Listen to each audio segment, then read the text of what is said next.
কালকের রথ ঘোড়ায় টানা এই রথটাকে বের করে আনা হয়েছে, সাজানো হবে। পাশেই একটা মন্দির রয়েছে, কোনো বিগ্রহ নেই মাঝখানে। খুব সুন্দর রথটা, 4টে ঘোড়া টানছে সামনে। এখন দুপুরবেলা, খুব সুন্দর হাওয়া দিচ্ছে, গরমটা অতটা লাগছে না হাওয়াটা গায়ে লাগলে। চলুন এবার মেন মন্দিরের দিকে আমরা যাব। কি সুন্দর রথটা দেখুন, খুব সুন্দর, গাছে ঘেরা, একদম পাহাড় মতো করা রয়েছে, মানে কয়লা তোলা পাহাড় আর কি। হ্যাঁ, এমনি আসল যে পাহাড় তা নয়। এই যে এই মন্দিরটা বলছি, এটা রথের পেছন দিকে, এটা খুব সুন্দর। আর এইটা দেখুন, একটা মঞ্চ মতো করা মাঝখানে। হ্যাঁ, এখানে মনে হয় গৌরাঙ্গ আছে মনে হয় মাঝখানে। নমস্কার, উড়ান মিতালির চ্যানেলে আপনাদের সবাইকে স্বাগত। আমি আসানসোলে বাসে উঠে বসেছি, যাচ্ছি সামডি। এটা আসানসোল রামকৃষ্ণ মিশনের লাইব্রেরি, আর এইটা হচ্ছে মেন গেট রামকৃষ্ণ মিশনের। দোকানগুলোর পেছনেই দেখুন আসানসোল ইঞ্জিনিয়ারিং কলেজ, খুব সুন্দর দেখতে ইঞ্জিনিয়ারিং কলেজটা। এখানে আবার লেখা আই লাভ ইউ আসানসোল। এবার আমরা সোজাসুজি চলে যাচ্ছি ব্রিজের নিচ দিয়ে, জুবিলি মোড়। এটা যেতে চিত্তরঞ্জনের বাসে উঠেছি, আর সেটা ভায়া সামডি হয়ে যায়। চিত্তরঞ্জনে কিন্তু আরও নানা রুট দিয়ে বাস যায়, এটা সামডি হয়ে যাচ্ছে, সেই বাসে উঠতে হবে। আর দেখুন বর্ষার জন্য এখন প্রকৃতি একদম সবুজে মোড়া, খুবই ভালো লাগছে দেখতে, দারুণ দৃশ্য। গরুগুলো এখন বাড়ি ফিরছে। নেমে পড়লাম, এটা হচ্ছে মেন গেট, রাস্তা দিয়ে ঢোকার জায়গা। এটা মা মুক্তচণ্ডী মন্দির। চিত্তরঞ্জন যাবার বাসে, চিত্তরঞ্জন যাওয়ার বিভিন্ন রুট আছে, সেই রুটের মধ্যে সামডি যেটাতে পড়ে সেই বাসে আসতে হবে। সব বাস কিন্তু এই রুট দিয়ে যায় না, দেখাচ্ছি আপনাদের। এদিকে একটা সিংহ রয়েছে, আর এদিকেও একটা সিংহ রয়েছে। এটা তোরণ বা গেট, দুদিকেই একটা করে সিংহ রয়েছে। এখানে লেখা আছে মুক্তাইচণ্ডীর সুবর্ণ জয়ন্তী তোরণ। রথের দিন উদ্বোধন হয়েছে। আর দেখুন এখানে একজন মহিলা হাত নমস্কার করে দাঁড়িয়ে আছে। এগুলো পিলার আর কি, গেট বা তোরণের। এদিকে একজন অসীমানন্দের মূর্তি দেওয়া রয়েছে, এবং নিচে কিছু লেখাও রয়েছে, আপনারা পজ করে দেখে নিতে পারেন। আজকে কিন্তু প্রচণ্ড রোদ, এত প্রচণ্ড রোদ হয়েছে, মানে যেদিকে নামলাম বাস থেকে সেই দিকেই এগিয়ে যেতে হবে। আর হাতের বাঁ দিকে সব বাড়িঘর তোর, আর ডান দিকে কিছু ট্রাক দাঁড় করানো রয়েছে। কলিয়ারি অঞ্চল, জায়গাটা কিন্তু দেখতে বেশ ভালোই লাগছে এখন দুপুরবেলা। বাড়িটার প্রাচীর গাত্রে খুব সুন্দর সিমেন্ট দিয়ে কাজ করা। গরুর গাড়ি আছে, চাষি ধান বুনছে, এগুলো ফুটিয়ে তোলা হয়েছে। দূর থেকে গেটটাকে দেখতে বেশ ভালো লাগছে। আমি কিন্তু সামনের দিকে এগিয়ে যাচ্ছি, গেটের দিকে নয়, ওদিক থেকে এলাম। ভর দুপুর, রাস্তায় কোনো লোকজন নেই, কাউকে যে জিজ্ঞেস করব কোন দিকে যাব বুঝতে পারছি না। দুটো ভাগ হয়ে গেছে রাস্তা, এখানে একটা মেন পিচ রাস্তা, আর এটা হচ্ছে বাঁ দিকেরটা হচ্ছে কংক্রিটের রাস্তা, বাড়িঘর তোর আছে এদিকে। সোজাটাই হবে হয়তো পিচ রাস্তা, কারণ এখানে গাছপালা রয়েছে। এখানে সুন্দর একটা পুকুর রয়েছে, এখানে একটা পুকুর রয়েছে, আর এখান দিয়ে রাস্তা গেছে। দেখুন কি সুন্দর গাছপালা, সারিয়ে দিয়ে গাছ লাগানো। এদিকে জিজ্ঞেস করে জানলাম কী কী আসছি, এদিক দিয়েই মুক্তাচণ্ডী মন্দির, খুব সুন্দর। কিন্তু কলিয়ারির এখানে যে টাউনগুলো গড়ে ওঠে না, সেগুলোর প্রাকৃতিক দৃশ্য খুব সুন্দর। আবার এদিকে দেখুন, এদিকেও একটা স্বচ্ছ জলের পুকুর, পরিষ্কার টলমলে জল, তাল গাছ ভর্তি এগুলো।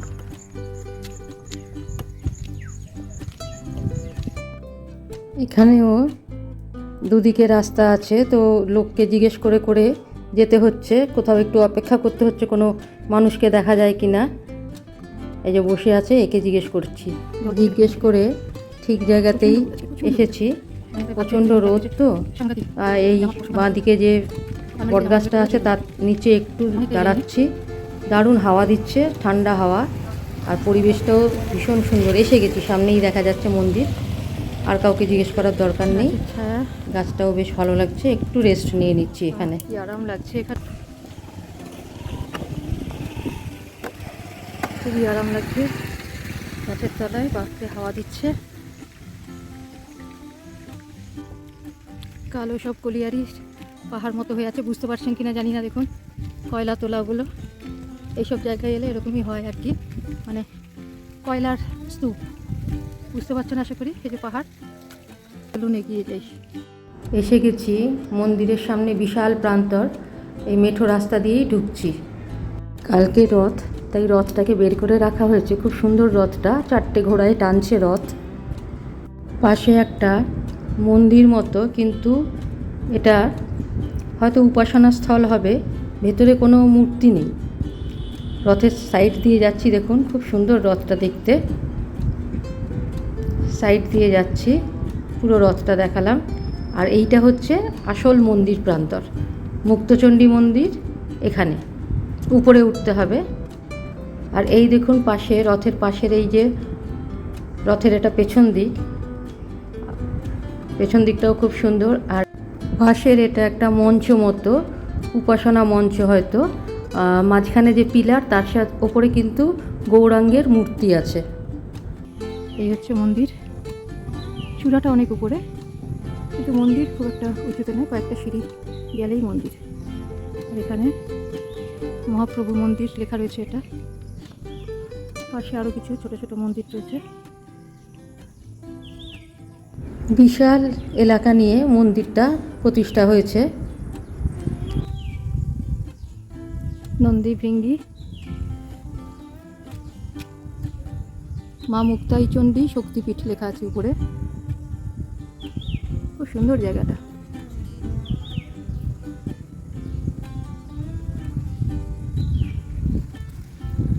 দারুণ হাওয়া দিচ্ছে।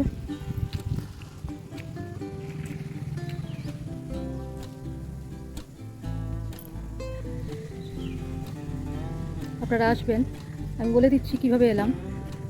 আসানসোল বাস স্ট্যান্ড, 10 টাকা ভাড়া। স্টেশন থেকেও যদি আসেন 10 টাকাই ভাড়া। আর বাস স্ট্যান্ড থেকে চিত্তরঞ্জন আসানসোল সামডি, এটা লেখা রয়েছে। এই জায়গাটার নাম সামডি। সামডির লোহাটা জায়গাটা, যাই হোক কত সব বলার দরকার নেই। সামডি বাসে উঠবেন, সামডি রোড। যাই হোক, তো মুক্তাইচণ্ডী, মা মুক্তাইচণ্ডীর মন্দির, তাহলেই কিন্তু এখানে আসতে পারবেন। আচ্ছা, প্রথমে আমি যে বাস স্ট্যান্ডে এলাম আর কি, সেটা তো একটা 10 টাকা ভাড়া লেগেছে। আর এখানে আসতে, বাস স্ট্যান্ড থেকে এখানে আসতে 30 টাকা ভাড়া লাগলো, মানে 1 ফিটের 40 টাকা, যাওয়া আসা 40-80 টাকা। এই হচ্ছে সাধারণ ভাড়া। কিন্তু জায়গাটা খুবই অসাধারণ, দেখুন কি সুন্দর লাগছে।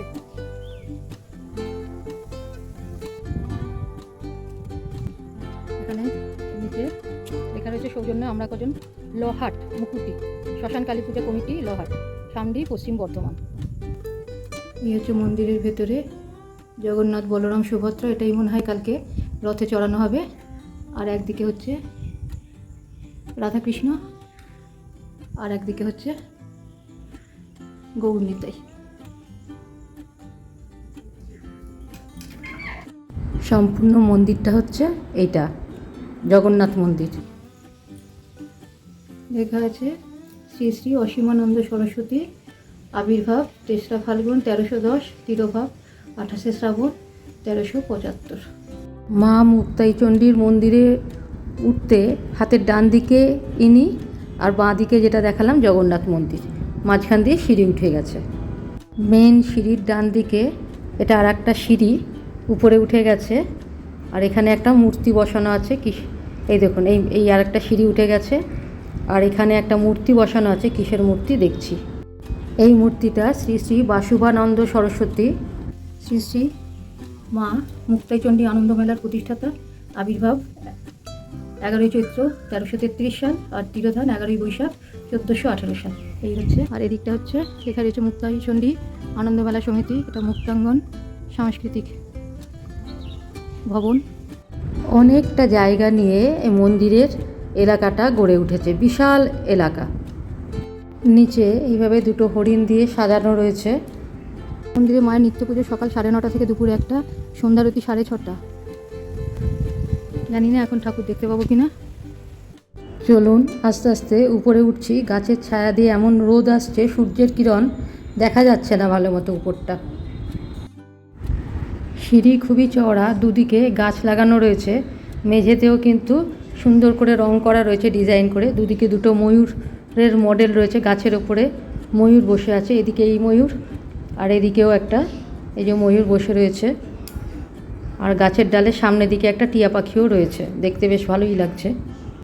সিঁড়ি দিয়ে কিছুটা উঠে আসার পরে চারিদিকটা আপনাদের দেখাচ্ছি, দেখতে কিন্তু বেশ ভালোই লাগছে। পেছনে মন্দির, আর দেখুন আস্তে আস্তে আমি ঘুরিয়ে দেখাচ্ছি কি অপূর্ব পরিবেশটা। তবে হ্যাঁ, আমি এখানে এখন একা রয়েছি, দুপুরে একা মহিলা না আসাই ভালো। কয়েকটা অল্প বয়সী ছেলে বসে আছে, কিন্তু আমার একটু ভয় ভয় করছে, গা ছমছম তো একটু করছেই, কারণ পাহাড়ের ওপরে উঠছি তো একটু সিকিউরিটি নিয়ে ভয় লাগছে, যেহেতু জানি না কেমন জায়গাটা। যাই হোক, মায়ের নাম করে উঠি। দেখুন কি সুন্দর না, দারুণ জায়গাটা, খুবই সুন্দর, মানে একদম মন ভরে যাচ্ছে। মনে হচ্ছে কেউ যদি সাথে থাকতো বেশ অনেকক্ষণ বসে কাটাতাম এখানে। এখানে 4টে খোপ রয়েছে, প্রত্যেকটাতে কিন্তু মূর্তি বসানো আছে। কিসের মূর্তি চলুন দেখি। এটা সীতারাম দাস ওঙ্কারনাথ ঠাকুরের মূর্তি, লেখা আছে এখানে। পাশেই ইনি যোগীরাজ শ্যামাচরণ লাহিড়ী। এই লাহিড়ী বাবারই আশ্রম রয়েছে কিন্তু ব্যান্ডেলে, আপনারা দেখে আসবেন, খুব সুন্দর। তার পাশে রয়েছে লাহিড়ী বাবার পাশেই সদ্গুরু বিজয়কৃষ্ণ গোস্বামী, তার মূর্তি। পাশে ইনি বাবা লোকনাথ। এইখানে এই ছিটকিনিটা খোলা যায়, কিন্তু আমি খুলছি না। আচ্ছা, এত দূরতে উঠে গেছি, এবার দুদিক দিয়ে কিন্তু সিঁড়ি রয়েছে। এই ডান দিকে সিঁড়ি দিয়ে আমি উঠে যাচ্ছি উপরে। এবার ঢুকছি মেন মন্দিরে। মেন মন্দিরে ঢুকেই ডান দিকে রয়েছে ধূপ ধরাবার জায়গা, আর সোজাসুজি চলে যাচ্ছি। এখানে রয়েছে লক্ষ্মী, সরস্বতী, গণেশ, আর ডান দিকে রয়েছে আচার্য পরমহংস জ্ঞানানন্দ মহারাজের মূর্তি, আর পাশে রয়েছে বড় ঠাকুর। তার পাশ দিয়ে সিঁড়ি আছে, আরও কয়েকটা ধাপ সিঁড়ি উঠে গিয়ে তবে আসল মা মুক্তাই চণ্ডীর মন্দির।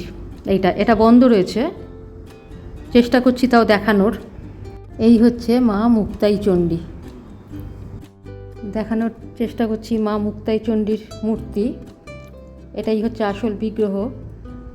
একটু জুম করে দেখানোর চেষ্টা করছি, আপনারা বুঝতে পারছেন কিনা জানি না। আমি বুঝতে পারছি, মালা পরানো রয়েছে, ছোটো মতো পাথরের মূর্তি, পাথরের মধ্যে।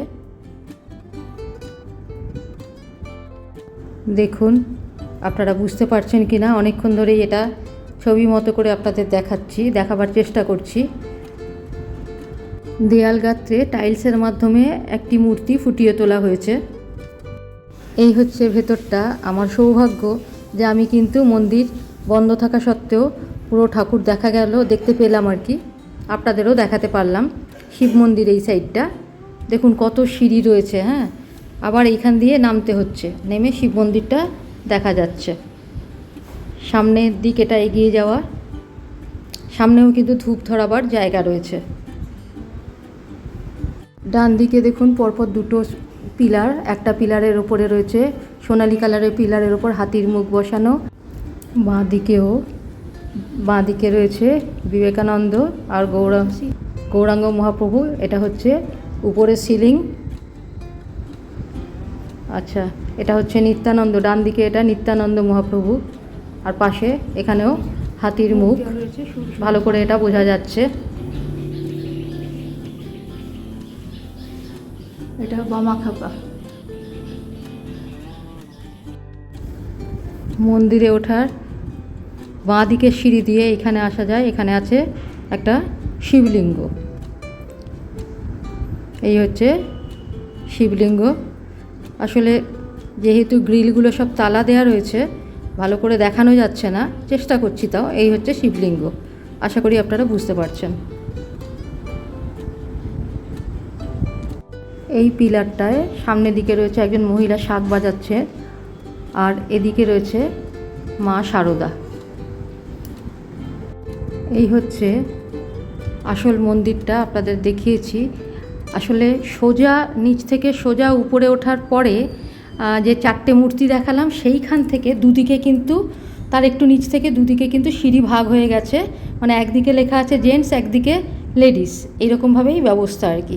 এই হচ্ছে পুরো মন্দিরটা দেখাচ্ছি আপনাদের। দেখিয়ে এবার এগুলো তো দেখিয়েছি আপনাদের। খুব সুন্দর কিন্তু মন্দিরের ভেতরটা ভীষণ সুন্দর, বেরোবার জায়গা সমস্ত কিছু অ্যারো দিয়ে বোঝানো আছে। এবার এই দিকটা দেখুন, একের উপর থেকে নিচের প্রাকৃতিক দৃশ্য অপূর্ব। এই দিক দিয়েও উপরে ওঠার সিঁড়ি আছে, চলুন দেখে আসি কি আছে। এখান থেকে তো গাছগাছালি দেখা যাচ্ছে। উপরে উঠছি, উপরে এখান থেকে কিন্তু চারিদিকে গাছপালাই রয়েছে, জঙ্গল মতো। এটা খুব সুন্দর, মন্দিরের কোনো স্টোর নাকি জানি না, দেখতে খুব সুন্দর বাড়িটা, রুম বানানো ওখানে। এদিকেও দেখুন জঙ্গল মতো, জঙ্গল, উপরটা পুরো জঙ্গল। এবার এই দিকে এই রাস্তা চলে গেছে, তার শেষ প্রান্তেও কিন্তু একটা ঘর দেখা যাচ্ছে, আর এই দিকে একটা জল ট্যাঙ্ক। এই যে জল ট্যাঙ্ক,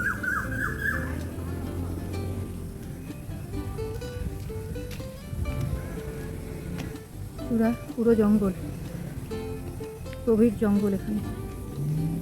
চলুন আজকের মতো এখানে শেষ করছি। লাইক, শেয়ার, সাবস্ক্রাইব করার অনুরোধ রইল। ওঠানামা করার 4টে সিঁড়ি আছে, এইটা একটা সিঁড়ি, কিন্তু এখানে কিছু নেই বলে এখানে নামবো না। দেখুন মেন সিঁড়ির দুদিকে দুটো সিংহ বসে রয়েছে, এই যে দুটো সিংহ বসে রয়েছে। আমি এই সিঁড়ি দিয়ে উঠেছিলাম, এইখান দিয়ে মেন মন্দিরে গেছিলাম। চলুন, এটার একটা সিঁড়ি, এখান দিয়ে নেমে যাচ্ছি সাইড দিয়ে, তারপরে মেন সিঁড়িটাতে যেতে হবে। খুব ভালো ওই জায়গাটা, খোলামেলা। এই সিঁড়ি দিয়ে উঠেছিলাম, উপর থেকে নিচটা দেখুন কি সুন্দর ছবির মতো লাগছে একদম জায়গাটা। আপনারা অবশ্যই আসবেন, ভীষণ ভালো জায়গা। দুদিকেই মেঝেতে এরকম ডিজাইন করে রং করা, এই দেখুন, আর গাছগুলোর টিন এরকম রং করে বসানো। মন্দিরে আসতে ডান দিকে পড়বে এই সামাজিক বন সৃজন প্রকল্পের অন্তর্গত এই গাছ লাগানোগুলো। মাঝে মাঝে কিছু গাছ কেটেও নেওয়া হয়েছে, দারুণ হাওয়া দিচ্ছে। ওদিকে একটা মন্দির আছে, ওটাও কিন্তু রাস্তার ওপরে, যাচ্ছি না ওখানে। এইখানেও এই জায়গাগুলো খুব সুন্দর রয়েছে, এখানেও একটা মন্দির, অশ্বত্থ গাছ রয়েছে। এইখান দিয়েই আসতে হবে, এখান দিয়ে রাস্তাটা, সামনের রাস্তাটা, মন্দিরের সামনের রাস্তা দিয়ে আপনাদের যেতে হবে। দেখুন কত তাল গাছ, তাল গাছে গাদা তাল ধরে রয়েছে, আর সমানে পাখির কলকাকলিতে মুখর একদম জায়গাটা, খুব ভালো লাগছে। এদিকে একটা পুকুর রয়েছে, পুকুর পাড়েই এই তাল গাছগুলো রয়েছে, তাল পুকুর বলতে পারেন। এবার আমি বাড়ি ফিরছি, সুন্দর একটা ভ্রমণ হলো। এবার আমি বাসে বাড়ি ফিরছি, কারণ বাসটাই মেন যানবাহন আর কি ওদিকে যাবার। আমার আসানসোল বাস স্ট্যান্ড থেকে সামডি ওই স্টপেজে যেতে আমার 30 মিনিট লেগেছে। এগুলো রামকৃষ্ণ মিশনের অপোজিট দিকের কিছু hotel, restaurant, ESI hospital, nursing hostel, এই সমস্ত সব রয়েছে। ব্যান্ডেলের লাহিড়ী বাবার আশ্রমের লিংক দেয়া রয়েছে, আমার এখানে পেয়ে যাবেন, দেখে নিতে পারেন। আসানসোল জায়গাটা খুবই ভালো, নানা রকম দেখার জায়গা আছে। আজকের মতো এখানে রাখছি, সকলে ভালো থাকবেন, ধন্যবাদ।